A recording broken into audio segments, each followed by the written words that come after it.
Hello friends, வணக்கம் and welcome to my favourite recipes Tamil.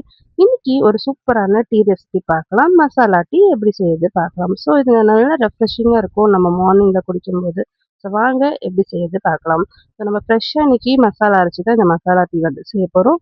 இதுக்கு ஒரு சின்ன துண்டு வந்து இஞ்சி எடுத்துக்கலாம். அதை வந்து நசுக்கிக்கலாம்.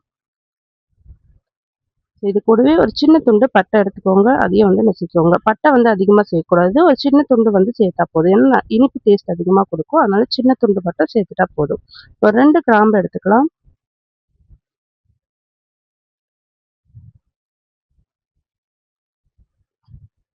இது கூடவே ஒரு 3 ஏலக்காய் வந்து சேர்த்துக்கலாம். இத அப்படியே தனியா எடுத்து வச்சுக்கோங்க. இப்ப வந்து பாத்திரம் வச்சிரலாம். அதுல வந்து 1/2 கப் அளவு தண்ணி ஊத்திக்கோங்க.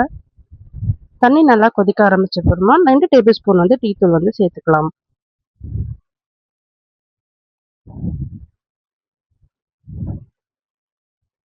டீ தூள் சேர்த்துட்டு இது நல்லா வந்து கொதிக்கட்டும். ஒரு 2 நிமிஷம் இது கொதிக்க ஆரம்பிச்ச அப்புறமா நம்ம நசுக்கி வச்சிருக்க இஞ்சி, ஏலக்காய், பட்டை, கிராம்பு இது எல்லாத்தையும் சேர்த்துடலாம். நம்ம எப்பனா டயர்டா ஃபீல் பண்ணும்போது இந்த மாதிரி மசாலா டீ போட்டு குடிச்சோம்னா நல்ல ரெஃப்ரெஷிங்கா இருக்கும்.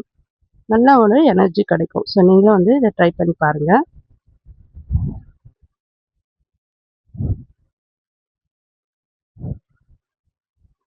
ஒரு 5 நிமிஷத்துக்கு இது நல்லா வந்து கொதிக்கட்டும். அப்பதான் அதுல இருக்க சாரெல்லாம் நல்லா இறங்கும் அந்த டீல.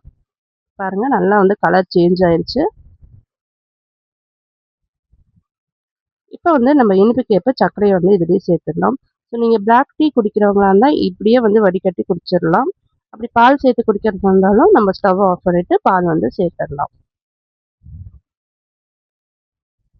சர்க்கரை சேர்த்துட்டு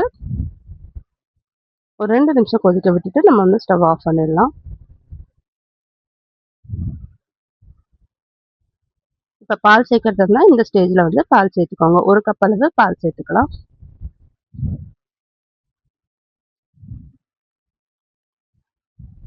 நான் இன்னைக்கு வந்து இது 2 பேர் குடிக்கிற அளவுக்கு டீ வந்து போட்டிருக்கேன். நீங்க அதிகமா செய்யறதா இருந்தா அதிகமா வந்து இந்த இஞ்சியும், ஏலக்காய் இதெல்லாம் வந்து சேர்த்துக்கோங்க. இத ஃபில்டர் பண்ணிடலாம்.